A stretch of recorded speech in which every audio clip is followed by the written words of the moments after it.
요새는 사람들이 집 안에만 머물고 밖에 안 다니고 계속 이제 일 안 하고 놀고 나몰라라 하고 이러는 이들이 되게 늘어나고 있답니다.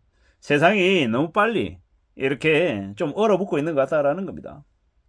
운전면허증도 안 따고요. 안 돌아다니고 그냥 집에서 사는 겁니다.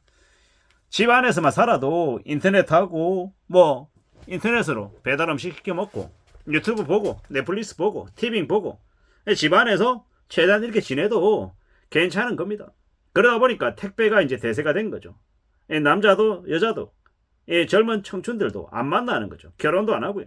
그리고 각자 자기 자신만 위하며 사는 것 같습니다. 집에서 안 나오는 거죠. 그러다 보니까 주변 상권들이 붕괴가 되는 겁니다. 사람들이 밖에 안 나다니니까 더 이제 심해지는 거죠. 온라인 유통만 폭증하고 사람들이 차 안 끌고 다니고 온라인으로 여러 가지 활동들을 하는 게 대세가 되어버렸습니다. 그러다 보니까 자연스럽게 은둔형 외톨이가 폭증한 것 같습니다. 일 안 해도 되고. 왜? 엄마가 아빠가 벌어온 돈으로 그냥 자신은 그냥 캥거루 새끼 마냥 그냥 나뒹굴며 그냥 지내는 겁니다. 그러다 보니까 어떻게 됩니까? 초식남이 늘어나고 이 정부에서 제발 얘네 좀 하라고 부탁하고 이제 부추기는 그런 일도 생겨난다라고 하는 거죠. 이게 현실인 것 같습니다. 앞으로 이제 점점 더 우리의 삶이 빠듯해지고 많이 빡빡해지기 때문에 각자 자신의 처지에 맞춰서 그냥 지내는 것 같습니다. 어떻게 되겠습니까? 가처분 소득이 줄어들고 삶의 규모가 줄어들고 이제 지갑 사정이 안 좋아지니까 점점 더 그렇게 바뀌는 것 같습니다. 신용수축기라고 얘기하더라고요. 신용수축기. 앞으로 2025년, 6년, 7년, 8년, 9년 뭐 그 이유도 마찬가지고 계속해서 이제 경제가 안 좋아지고 민생이 엉망되고 이제 다른 누군가를 뒤통수 치고 사기치고 고소고발하고 합의금 장사하고 공짜로 좀 돈 벌어보려 하고 유행을 바라고 범죄도 늘어나고 이런 시대가 이제 앞으로 우리의 시대인 것 같습니다. 더욱더 이제 경계하고 조심하며 살아가야 될 시대인 것 같다라는 겁니다. 지금은 함부로 꿈꾸고 함부로 뭔가를 시도하는 것도 어려운 시기가 되어버렸습니다. 지금의 20대 30대들 중에 대출을 받아서 연체하는 이들이 되게 많답니다. 월 이자와 원리금을 175만원 넘게 내는 이들이 적지 않답니다. 그게 2022년 기준입니다. 지금은 얼마겠습니까? 지금은 뭐 200만원, 200 몇십만원 넘어가겠죠. 그렇게 원리금을 200 몇십만원 내면서 사는 게 가능하겠냐라는 겁니다. 쉽지 않은 겁니다. 월에 못해도 한 400만원, 500만원 벌어야 아까 말씀드렸던 이자, 원리금 200 몇십만원 내고 살 수 있는 건데 그게 안 되다 보니까 빚 갚고 먹고 사는 게 제대로 진행이 안 되다 보니까 파산하고 개인회생하고 뭐 좀 난리가 나고 있는 것 같습니다. 이러한 이제 최악의 상황이 2025년, 6년, 7년, 8년, 9년 이 기간 동안에 많이 벌어진다고 하는데요. 이제 세상이 뒤집어지는 거죠.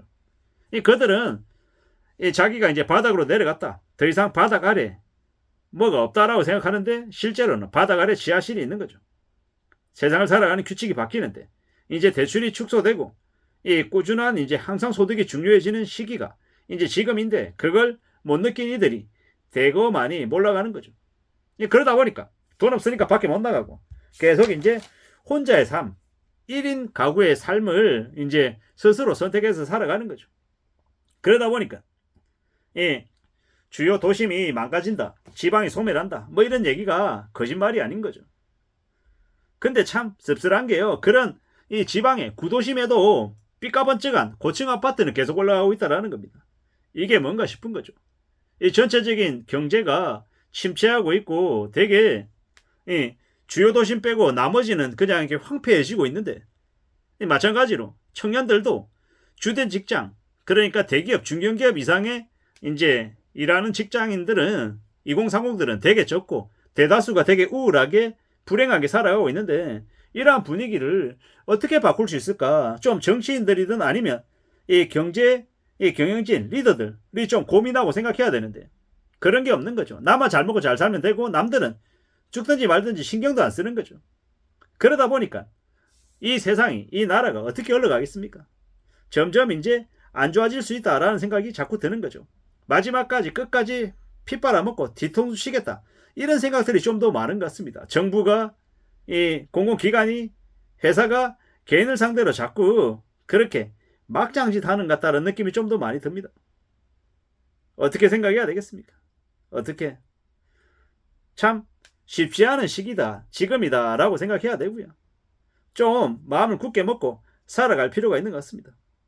일자리가 없어도 나라가 건재한 게 중국이고 일본입니다. 한국, 중국, 일본 중에 한국의 상황이 지금 제일 안 좋다라고 봐야 되겠습니다.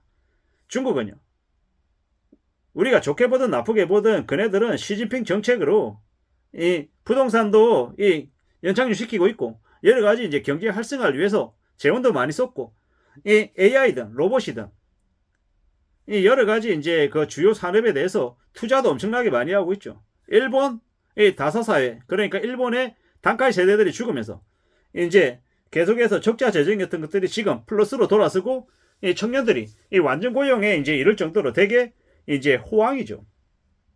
한국만 지금 되게 어려운 상황에 놓여져 있습니다. 한국요.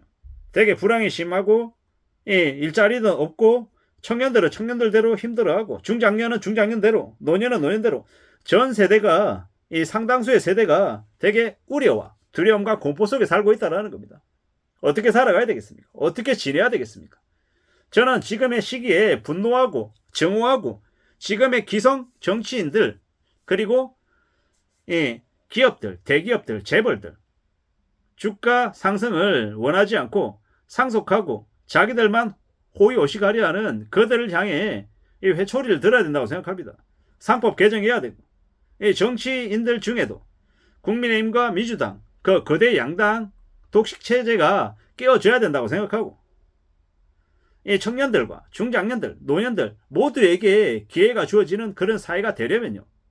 정관예우와 부정부패 이런 것들이 싸그리 사라져야 된다고 생각합니다. 그러기 위해서는 사법체계가 온전히 들어서야 된다고 생각하는 겁니다.